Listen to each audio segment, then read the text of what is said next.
मैं सदा करना चाहता हूँ। पहले सब भाई और बहनों को मेरा नमस्ते, सी का जो संस्थापक है उसको भी आभार व्यक्त करता हूँ कि इस टाइप का एक मीटिंग अरेंज किया है कि गवर्नमेंट सर से मिल सकते हैं। पहले मैं देता हूँ आपको 1963 में जब जवाहरलाल नेहरू ने ताजे थर्मल को पहले थर्मल पावर प्लांट का हिसाब से उन्होंने इनोवेशन किया था और उसका बेटी इंदिरा जी ने 1967 में पहला यूनिट का साझा किया था देशवासी का उत्सव किया देशवासी के लिए, और सेकेंड यूनिट हुआ था 1968 में, और स्टेज जो उसमें था 60 मेगावाट का 4 यूनिट था पहले प्रारंभ में, और सेकेंड जो हुआ था 82 और 83 में 2 प्लांट मतलब 2 एक्सटेंशन हुआ था 110 मेगावाट का। तो चलता रहा जब स्टेट गवर्नमेंट का काम चलता रहा, और 1995 में ऐसा टाइम हो गया जिसका PLF हमने 19 तक आ गया, 19% मतलब इतना तक ट्रिपल हो गया था स्टेट गवर्नमेंट का आकर से। और उन्होंने 3 जून 2095 में उन्होंने NTPC को प्लांट हस्तांतर कर दिया,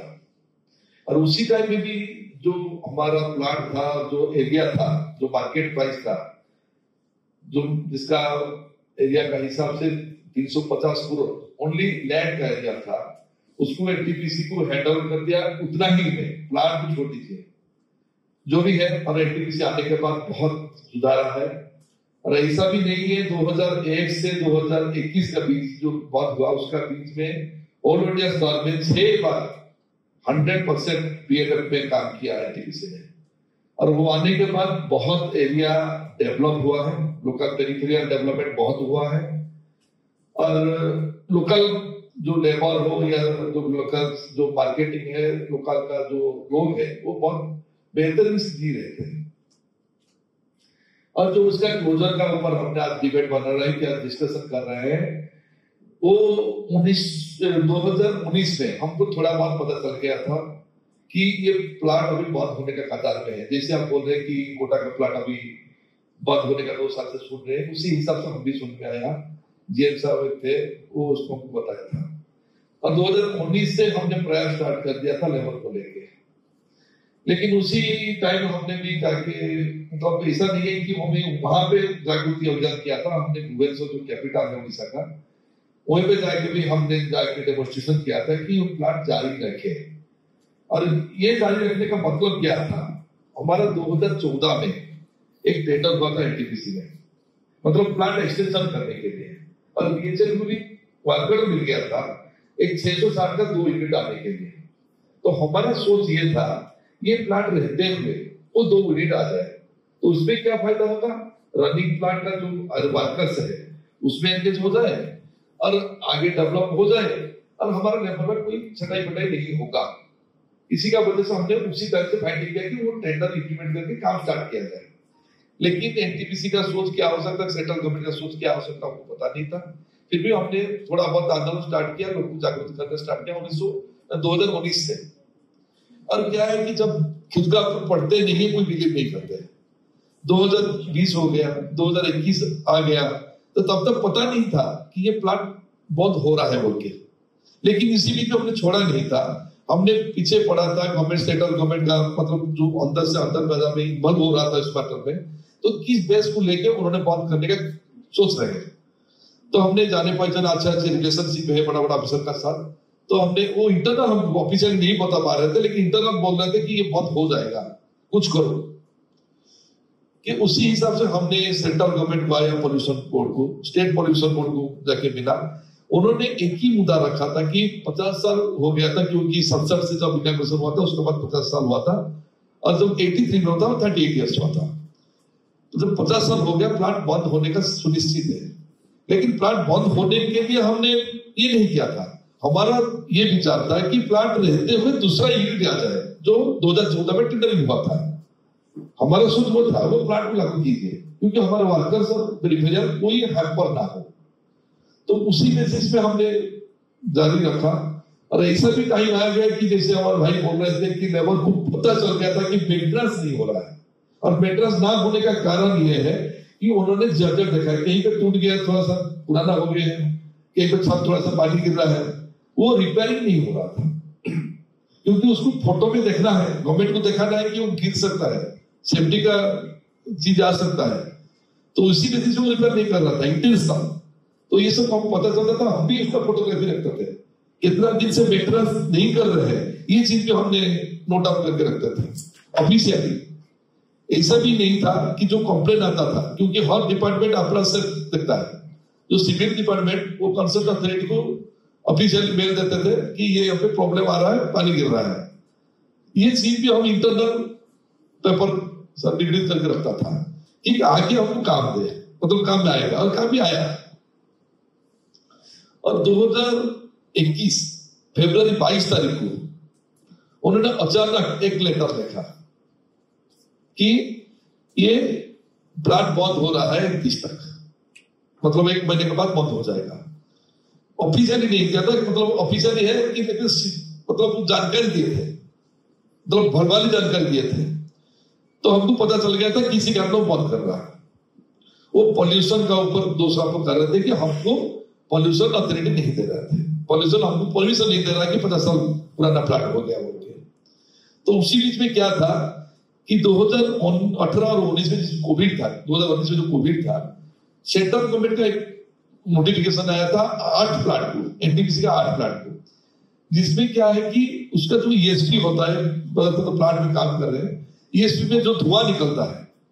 जो बॉयलर के थ्रू धुआं निकलता है, उसमें सल्फर डाइऑक्साइड की एक मात्रा जाता है, उसमें जो पॉल्यूशन करता है एटमॉस्फेयर को, उसी को एफजीडी के थ्रू में साइंटिफिक रीजन फ्यूल यूनिवर्सिटी के हिसाब से उसको रेस्ट्रिक्ट किया जाए, सल्फर डाइऑक्साइड को मात्रा को हमने एयर में नहीं छोड़ना है। तो 8 पावर प्लांट को होल इंडिया में गवर्नमेंट ने सैंक्शन किया था कि एफजीडी बनाओ। वो एक एक्सटेंशन प्लांट होता है, जो प्लांट में काम करते हैं उसको पता होता है कि ईएसपी का भाग वो लगता है, जिसका थ्रू में हमको जो जाता है, गैस जाता है, एयर जाता है, उसमें सल्फर डाइऑक्साइड नहीं रहेगा। तो उसी बेसिस पे उन्होंने किया था, टेंडरिंग किए थे, तो वो काम बंद कर दिया गया है। और वो काम कोविड का वजह से नहीं हो पा रहा था, देश में बहुत कोने, मतलब 8 पावर प्लांट से भी कुछ कोविड का वजह से सब प्लांट पर काम नहीं कर पा रहा था, लेबर का वजह सेफ्टी के लिए। तो सबको एक्सटेंशन मिल गया था, सब पावर प्लांट वाले एक्सटेंशन ले लिए, लेकिन ताजेर थर्मल पावर प्लांट उसका एक्सटेंशन नहीं लिया। तो हमको अंदाजा लग गया था कि ये 100% बंद होने के कादर है, खड़े हैं। और हमको बोला गया कि पॉल्यूशन कंट्रोल बोर्ड नहीं दे रहा, स्टेट पॉल्यूशन बोर्ड कंट्रोल नहीं दे रहा, सेंट्रल गवर्नमेंट भी नहीं दे रहा, क्योंकि वो जो सेंट्रल गवर्नमेंट का अंडर में पीएसयू सेक्टर है, तो सेंट्रल गवर्नमेंट का अंडर में आता है। जो स्टेट गवर्नमेंट से वो खरीदा था, तो सेंट्रल गवर्नमेंट पॉल्यूशन पे परमिशन जो होता है, क्योंकि इनिशियल फंड सेंट्रल गवर्नमेंट का था। तो उसका बाद हमने क्या किया कि लेबर को सब संगठित किए हैं, पहले से तालीम था, हमको डॉक्यूमेंटेशन भी पहले हमारे पास सब रखे थे। तो हमारा एक आइन कानून, मतलब जो क्लोजिंग होता है, पेरिफेरी होता है, सब मालूम होगा। एक प्रिंसिपल होता है एक्ट का, इंडस्ट्रियल डिस्प्यूट एक्ट 1947 में जो होता है, उसी में क्या होता है कि प्रोजेक्ट बंद होने का पहले 3 मंथ का पहले एक नोटिस दिया जाता है। और उसका पहले क्या होता है, प्लांट जब बंद होता है 6 महीने 7 महीना पहले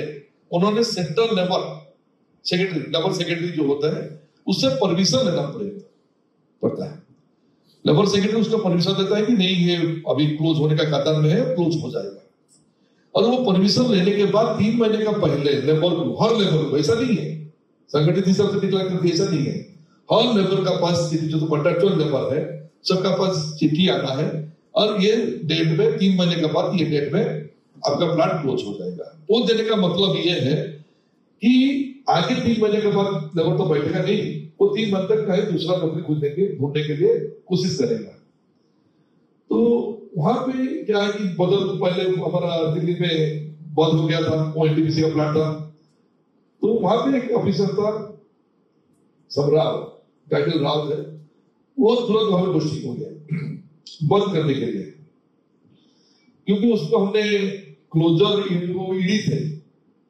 तो हम क्लोजर ईडी का हिसाब से हम बोलते थे क्लोजर ईडी, ऐसे भी काम में बोलते थे क्लोजर ईडी, वो भी खुश होता था, अभी प्लांट बंद कर दिया। हाँ, तो उन्होंने क्या किया, जब आया ज्वाइनिंग किया 3 तारीख को, मार्च 22 तारीख को उन्होंने तुरंत 4 प्लांट को बंद कर दिया, मतलब पूरा प्लांट बंद कर दिया, क्लोज डाउन कर दिया रातों रात। तो हमने क्या किया कि 22 तारीख जैसे पहुंच गया, हमने 23 तारीख को तुरंत असिस्टेंट लेवल कमिश्नर भुवनेश्वर में जो सेंट्रल का होता है वहीं पे पहुंच गया नेक्स्ट डे, और उसको चालू करने के लिए वहां पे बैठ गया। हमारे साथ ट्रेड यूनियन का सब ट्रेड यूनियन सीपू थे, आईएनयू सब में तो था, हमारा रामचंद्र खुंटिया जी थे जो हमारा स्टेट का प्रेसिडेंट है और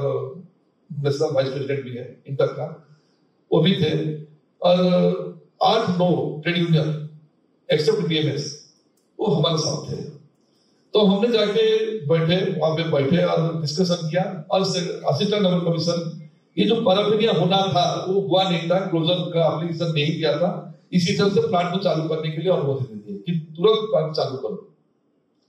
तो वहां पे जब ऑर्डर आ गया कि प्लांट चालू करने के लिए, वो क्या किया कि जो 6 यूनिट था उसमें से 60 मेगावाट का नंबर 4 यूनिट को चालू किया उन्होंने। 23 तारीख को रात को चालू कर दिया प्लांट 1 यूनिट, और 31 तारीख को तुरंत बंद कर दिया, पूरा शटडाउन ले लिया। हाँ, 7 दिन का बाद 31 तारीख क्यों बंद किया कि उन्होंने बोला कि 31 तक तो हमारा सेंट्रल पोल्यूशन बोर्ड का परमिशन था, स्टेट का पोल्यूशन का था, और बंद कर दिया। और उसके बाद क्या, तब तक उन्होंने ऑफिशियली कोई परमिशन नहीं दिया, ना लेबर कमीशन से दिया, ना लेबर सेक्रेटरी से दिया, ना किसी को ऑफिशियली कोई डॉक्यूमेंटेशन नहीं है, तुरंत अपने आप बंद कर दिया। तो उसी में क्या किया, हमने फिर से असिस्टेंट लेबर कमीशन का पास जाके बैठे, वहां पे हमारा जो ट्रेड यूनियन सबसे मतलब साझा किया कि ये नहीं होना चाहिए, क्योंकि जो हमारा लेबर एक्ट है उसमें 25(4) का प्रावधान है, और 25(4) का हिसाब से नोटिफिकेशन करना है लेबर को, 3 महीने का पहले से जानकारी होना चाहिए, और 3 महीने का पैसा देना है। तो सब डिमांड हमको क्लोजर नहीं होना है, हमारा प्लांट अभी जीवित है, कोई प्रॉब्लम नहीं है, जानबूझकर ऐसा क्रिएट कर रहे हैं बोल के हमने हमारे तरफ से पक्ष रखा। तो इसमें उन्होंने बैकफुट में आ गया, तो तुरंत उन्होंने क्या किया कि उन्होंने लेबर सेक्रेटरी को फॉरवर्ड कर दिया, हमारा स्टेट असिस्टेंट लेबर कमिश्नर वो लेटर को लेबर कमिश्नर मतलब हमारा सेंट्रल लेबर कल्पना राजगुड़ जी थे उस टाइम सेक्रेटरी लेबर, उसके बाद से अनुमति दिया जाता है कि प्लांट क्लोज होना ही चालू रखना है। तो उसी हिसाब से उन्होंने फॉरवर्ड किया 9 तारीख को, क्योंकि उसी बीच भी कोविड चल रहा था। तो उन्होंने क्या किया, मई 5 को 2021 में उन्होंने एक वर्चुअल मीटिंग रखा। जिस वर्चुअल मीटिंग में सब हमारा ट्रेड यूनियन लेबर थे, एनटीपीसी का पक्ष में रखा था, एनटीपीसी का जो यूनियन है वर्कर्स परमानेंट वर्कर्स यूनियन है वो भी हमारे साथ थे, वो रखा और डिस्कशन हुआ। आखिर में उन्होंने कोई परमिशन उसने नहीं दिया, इसीलिए उन्होंने बोला कि फिर से आपने अप्लाई कीजिए, क्लोजर अप्लाई कीजिए ऑफिशियली, हमको 3 महीने का नोटिस देके क्लोजर अप्लाई कीजिए। लेकिन प्रावधान क्या है, क्लोजर होने के बाद 3 महीने का नोटिस देना है, ऐसा नहीं है कि पहले आप नोटिस दे दो और बाद में क्लोजर हो। उन्होंने ले दे दिया कि एनटीपीसी का क्या है कि उन्होंने कभी क्लोजर कैसे किया नहीं और किसी को पता नहीं लगा, वजह से हाफाजत की मदद बंद कर दिया और सक्सेस हो गया, तो उसी वजह से उन्होंने वो रिपीट किया। तो हमने लोग कुछ छोड़ा नहीं है, उन्होंने 19 तारीख मई को एक पूरा बॉन्स बना के कैसे क्लोजर हुआ, क्या क्या प्रॉब्लम था, क्या क्या लिख के लेबर कमीशन के पास भेज दिया, सेंट्रल लेबर कमीशन कल्पना राजगुड़ जी के पास। और उसी बीच में हमको 3 महीने का मतलब वहां से 1 तारीख से अप्रैल 1 से 25 तक मतलब मई 25 तक हमको पेमेंट किया, क्योंकि जो 5-6 दिन लगेगा क्लियर में जाने के लिए, वहां तक पेमेंट कर दिया था। लेबर का पेमेंट कर दिया था उन्होंने, बंद नहीं किया, क्लोजर नहीं हुआ, प्लांट तो बंद नहीं करेगा, लेबर को पेमेंट देना पड़ेगा। तो उसका बीच उन्होंने क्या किया कि हमारा 30 अप्रैल को एक मीटिंग हुआ था लोकल, वही कल्पना राजगुड़ जी पहले एक ऑर्डर प्लेस किया था कि ड्यूरिंग द कोविड पीरियड कोई भी प्लांट बंद नहीं होगा, कोई ऐसी सेक्टर नहीं बंद होगा, ये ऑर्डर खुद कल्पना राजगुड़ जी दिए थे। और उसका फायदा लेते हुए हमने चला गया कलेक्टर के पास, और उसको देखा कि कलेक्टर जी और लोकल एमएलए एमपी, अब क्योंकि देखिए हमने साथ में पहले से लोकल आदमी, लोकल जो पेरिफेरियल में थे, दुकान देते थे, लोकल का सरपंच और लोकल जो भी है हमारा पॉलिटिकल, हमारा स्टेट गवर्नमेंट का पॉलिटिकल अलग थे, बीजेपी थे और सेंट्रल में बीजेपी थे, हम सबको साथ में लेते थे, चाहे उनका प्रेजेंस नहीं होता था, लेकिन हम सबको साथ हॉस्पिटल में उसका सब कभी सबको बीजेपी और जो हमारा सबका साथ हमने साझा किया था। हमारा ये सबका पास जाते थे, चाहे वो हमको हेल्प करे या ना करे, लेकिन कुछ छोड़ा नहीं हमने। ऐसा नहीं है कि वो तो कुछ करेगा नहीं, हम जाएंगे नहीं। हमको पता है कांग्रेस का कोई पावर नहीं था, लास्ट 24 साल से नहीं है, फिर भी हमने किसी को छोड़ा नहीं। लोकल स्टेट का जो बड़ा बड़ा देता है सबको लेटर देते थे, क्योंकि आज एक तो कल वो तो मुद्दा सचिवालय में तो पता बोल सकता है ना, तो उसी हिसाब से हमने उसका साथ गए थे। और उन्होंने क्या कल्पना राजभर जी क्या किया कि पुराना जो 5 तारीख का जो हमारा साथ कॉन्फ्रेंस किए थे, वीडियो कॉन्फ्रेंस किए थे, उसी को बेस लेते हुए 12 जुलाई 2021 में उसको क्लोजर निकाल कर दिया। हमने उसका ऊपर चैलेंज किया। हमारा जो खुटिया जी है, स्टेट का प्रेसिडेंट है, उन्होंने एक लेटर लिखा कि जब नया अप्लाई किया गया है तो फिर से हमको आलोचना में क्यों नहीं बुलाया गया। जब एक तो रीप एप्लीकेशन होता है कि ये फर्स्ट टाइम एप्लीकेशन होता है कि ये क्लोजर डिक्लेयर हो जाएगा, तो हमको वो एप्लीकेशन में क्यों पार्टिसिपेट नहीं किया जाए, क्योंकि कोई प्लांट क्लोजर होने के पहले एक पब्लिक हियरिंग होता है, इंटरनल होता है और एक्सटर्नल भी होता है। कोई पब्लिक हियरिंग नहीं है, कोई मीटिंग नहीं है, और उसी का बीच ये प्रेशर है सेंट्रल गवर्नमेंट का था। व्हाट और मे बी उसका सोच क्या हो हम बोलने नहीं सकते, लेकिन उसको प्राइवेटाइजेशन, हमारा जो अंदर था वो सोचता कि प्राइवेटाइजेशन करना है, और प्राइवेटाइजेशन किसी बेसिस पे करना है, वो पावर प्लांट रहेगा लेकिन प्राइवेट को बेच दिया जाएगा, उसको रिनोवेशन करके वो चलाएगा। सोच वही था इंटरनल, लेकिन हमने किसी को वो बात नहीं कहते, किसी को आघात नहीं देना चाहता था, क्योंकि हमको सब साथ लेके चलना था। तो उसी बेसिस से हमने ओनली खटखटाना था लेबर कमीशन का साथ, लेबर का जो हमारा लॉ है, एक्ट है, क्योंकि उससे बड़ा कोई नहीं है, एक्ट का बड़ा कोई नहीं है, कोई एमपी नहीं है, कोई एमएलए नहीं है, तो हमने उसको लेके आगे बढ़ रहे थे। तो जो 12 जुलाई 2021 को उन्होंने डिक्लेयर कर दिया, उसका ऊपर राष्ट्रपति खुटिया जी एक लेटर लिखा कि हमको बुलाया नहीं गया, हमको बुलाया जाए और रीडिस्कशन किया जाए। तो जब 1 महीना चला गया, 12 अगस्त तक आ गया, कोई रिप्लाई सेंट्रल गवर्नमेंट से नहीं आया, तो हमने रामचंद्र खुटिया जी दोनों कोर्ट में अप्लाई किया है। हाई कोर्ट का सलाम में चला गया है कि हमने ये अप्लाई किया था, ये था, आज का हिसाब से ये होना चाहिए, हुआ नहीं है, उसको क्लोजर डिक्लेयर ना किया जाए। तो हाईकोर्ट ने संज्ञान लेकर, हाईकोर्ट ने संज्ञान लेते हुए हमको टाइम दिया और एनटीपीसी को दिया कि ये गलत है, क्लोजर एक्सेप्टेबल नहीं है, इसी टाइप का क्लोजर होता नहीं है। और आपने 7 सितंबर तक हमको ऑर्डर दिया, इंडियन कोर्ट को दिया कि 7 सितंबर 2021 तक आपका पूरा जो डिबेट है, जो डॉक्यूमेंट्स है, क्लोजर ना होने का जो डॉक्यूमेंट्स है, अब मेरे पास, मतलब सेंट्रल लेबर कमीशन का पास और हाई कोर्ट के पास एक कॉपी साझा किया 7 सितंबर का अंदर, और 17 सितंबर का अंदर एनटीपीसी जमा करेगा क्लोजर कैसे किया, किस बेसिस पे क्लोजर किया, किसको आधार करके उन्होंने क्लोजर करने के लिए मजबूरी है, वो देने के लिए वो तैयार था, तैयार करने के लिए ऑर्डर दे दिया। और ये ऑर्डर कब पास होगा? पास होगा 19 अक्टूबर तक। 19 अक्टूबर का अंदर सेंट्रल लेबर कमिश्नर, वो सेंट्रल लेबर सेक्रेटरी, वो तैयार करेगा, दोनों डॉक्यूमेंट देके मीटिंग करके तैयार करेगा whether it is closer or not।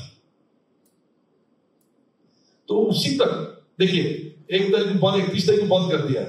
तब तक हमारा पेमेंट जारी रहा, क्योंकि क्लोजर डिक्लेयर हमने करने नहीं दिया था। तो मजबूरी में NTPC per month 21 crore payment कर रहा था लेबर को, मजबूरी मतलब हो गया हमारा लड़ाई का साथ। तो हमने क्या किया कि उसी को जो सेटल का मतलब ऑनरेबल हाईकोर्ट जो ऑर्डर दिया 18 अक्टूबर तक उसको साझा करें, और उसी का ऊपर क्लोजर सोच लीजिए क्लोजर हो जाएगा या क्लोजर नहीं होगा, बटन में भी 25 अक्टूबर तक 2021 तक अपने रीपिटिशन फाइल कर सकते हैं। वो 7 दिन का टाइम दिया हमको कि उसका ऑर्डर में कोई गलती है तो अपने हाईकोर्ट का द्वारस्थ हो सकते हैं 25 अक्टूबर तक, उसका मतलब एक्सेप्टेबल नहीं है, 7 दिन का टाइम दिए थे ऑनरेबल हाईकोर्ट ने। तो उसी बेसिस में हमारा 3 अक्टूबर को मीटिंग हुआ दिल्ली में, सबको बुलाया गया, सब ट्रेड यूनियन को बुलाया गया था, और वहीं पे डिस्कशन हुआ। हमारा पक्ष रखा, उन्होंने भी पक्ष रखा। जो डिस्कशन हुआ उन्होंने अक्टूबर 18 को उन्होंने डिक्लेयर कर दिया क्लोजर। 12 जुलाई को जो ऑर्डर दिया था उसको कंटिन्यू करने के लिए वो दे दिया। तो हमने क्या किया कि फिर से कोर्ट का दुरुस्त हो गया, दुरुस्त किस बेसिस पे हुआ, क्योंकि क्लोजर कब दिया, ऑर्डर कब दिया 18 अक्टूबर को। जो क्लोजर अक्टूबर को दिया तो 3 महीने पहले नोटिस देना था लेबर को, क्लोजर डिक्लेयर करने का पहले, क्लोजर हो रहा है जब लेबर सेक्रेटरी डिक्लेयर करता है 18 अक्टूबर को, तो 3 महीने का, उसका बाद 3 महीना, उसका तो पहले नहीं होगा, 3 महीने उसका बाद। तो हमने फिर से कोर्ट का, हाई कोर्ट को खटखटाया गया और उन्होंने डिसीजन, मतलब 25 तारीख का अंदर हमने पिटीशन दाखिल किया कि ये क्लोजर नहीं है, इलीगल है। फिर से इलीगल करने के लिए हमने उसको क्यों किया। लेकिन उसका बीच में क्या है, हमने इंटरनल डिस्कशन बहुत हो गया है कि वो प्लांट टू बेस्ट, मतलब अभी क्या है, पूरा प्रेशर का बावजूद वो प्राइवेटाइजेशन नहीं कर पाया। जब कोर्ट में चला गया कि कोई प्राइवेटाइजेशन वाला नहीं जाएगा, जो हमारा जमीन जो खरीदारी होता है तो पता है कि कोर्ट का अंदर तो कोई खरीदता नहीं है। तो उसी बेसिस पे एनटीपीसी का पूरा प्लानिंग जो था, प्राइवेटाइजेशन करना है, पुराना प्लांट का मतलब ये करना है, वो सब बंद हो गया। तो उन्होंने क्या किया कि नया प्लांट आने के लिए सोच बढ़ा दिया कि नहीं, अभी जो नया प्लांट आने 2014 में टेंडरिंग हो गया था और उस सेम टेंडर में डीएसएल रिफ्यूज कर दिया कि वो कर नहीं पाएगा, रिटेंडर किया था। और उसी बीच में उन्होंने रिटेंडरिंग करने का प्रावधान कर दिया, टेंडर कर दिया। और 2023 जनवरी 9 तारीख को हमारा डेट था, उसका बीच में 8-10 डेट था, बार्गेनिंग चल रहा था, उन्होंने क्लोजर डिक्लेयर कर दिया क्योंकि 25 अक्टूबर तक उन्होंने पेमेंट दिया, एनटीपीसी लेबर को पेमेंट दिया 25 अक्टूबर, 1 अप्रैल से 25 अक्टूबर तक पेमेंट दे दिया और उसका बाद बंद कर दिया था क्योंकि कोर्ट का आदेश जब ऑर्डर देगा तो देखा जाएगा। तो उन्होंने क्लोजर 9 जनवरी 2023 को उन्होंने क्लोजर डिक्लेयर कर दिया और उसी बीच में नया प्लान आ गया था, ऑर्डर हो गया था, मूवमेंट भी जारी हो गया था। हमने इसी का ऊपर डिपेंड नहीं किया कि कारण कि हमारा नया प्लांट आ गया, जो हमारा सोच था कि नया प्लांट आते हुए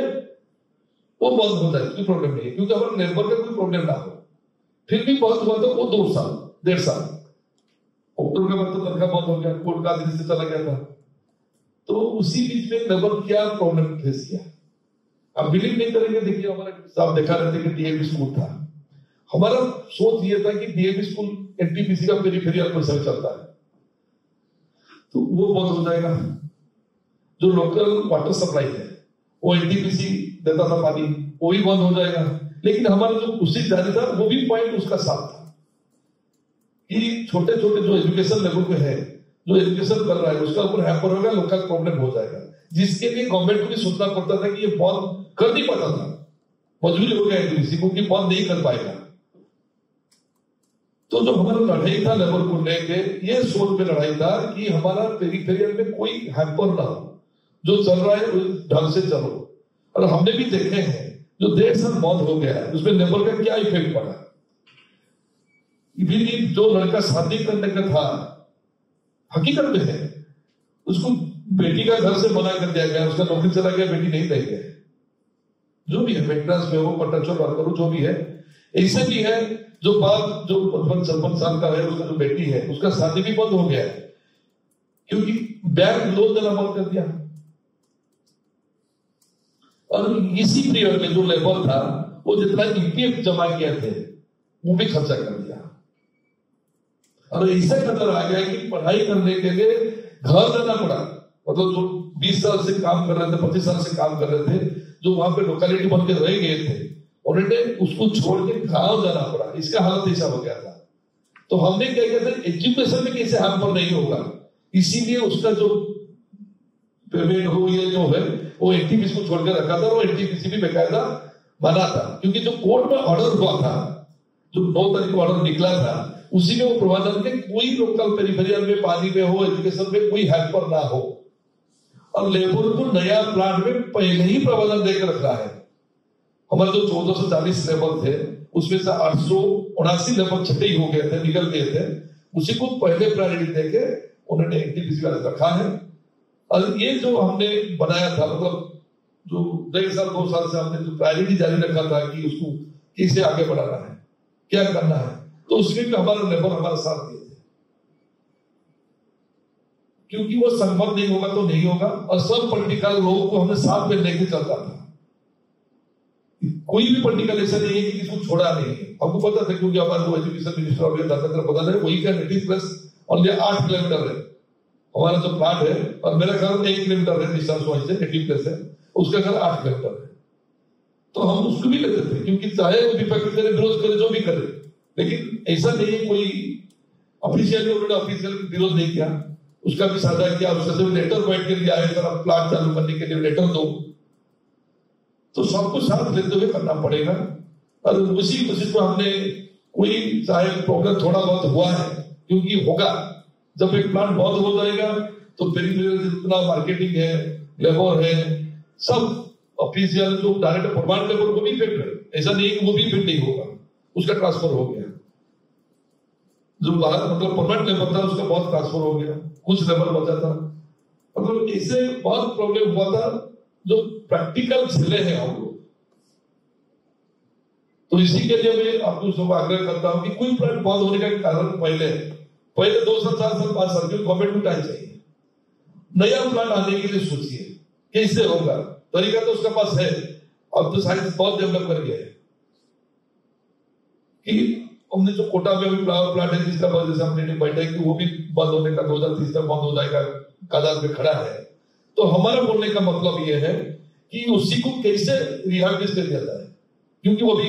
शहर का अंदर आ गया है, सेफ्टी मतलब वो पोल्यूशन का एनवायरमेंट का भी कल आएगा। मैं रास्ते में आते हुए देख रहा था कि रास्ते बहुत अबंडेंट एरिया है, 10-12 किलोमीटर आगे है। मैं इसीलिए सबको साझा कर रहे थे कि हमने जो कोल्ड स्टोरेज है वो 15-20 किलोमीटर का दूर में करें और वहां से वैक्यूम कर थ्रू, आजकल तो डेवलप हो गया साइंस, थ्रू वैक्यूम कोल को इनपुट करें और जो आज चाहिए वो भी बाहर करें। और जो भी वो क्या है हाइट का वजह से बॉयलर का सुपर थर्मल होगा, आजकल तो 700 वगैरह नहीं होता, ज्यादा होता है सिर्फ 500-600 का ऊपर होता है। तो उसी को साझा करने से चाइनीज का जो है अभी चाइनीज टेक्नोलॉजी में जो होता है हमारा ये कोयटा हो और ये चिमनी होता है चाइनीज टेक्नोलॉजी का, उसी हिसाब से उसको साझा करने से हाइट कम हो जाता है,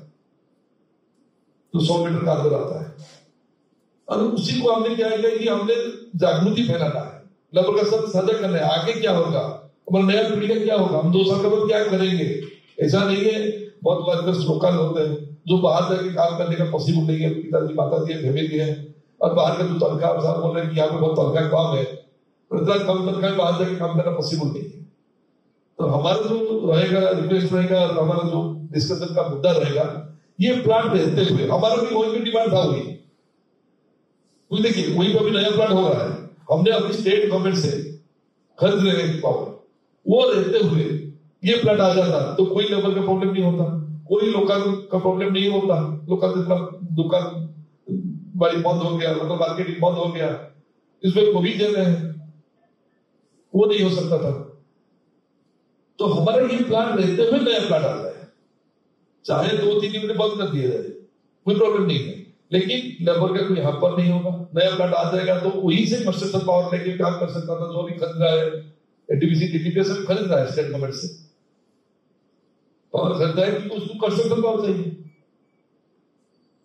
तो हमारा बोलने का मतलब है पुराना प्लांट रहते हुए हमने इतना जागृति पैदा करें वहां पे प्लांट आए,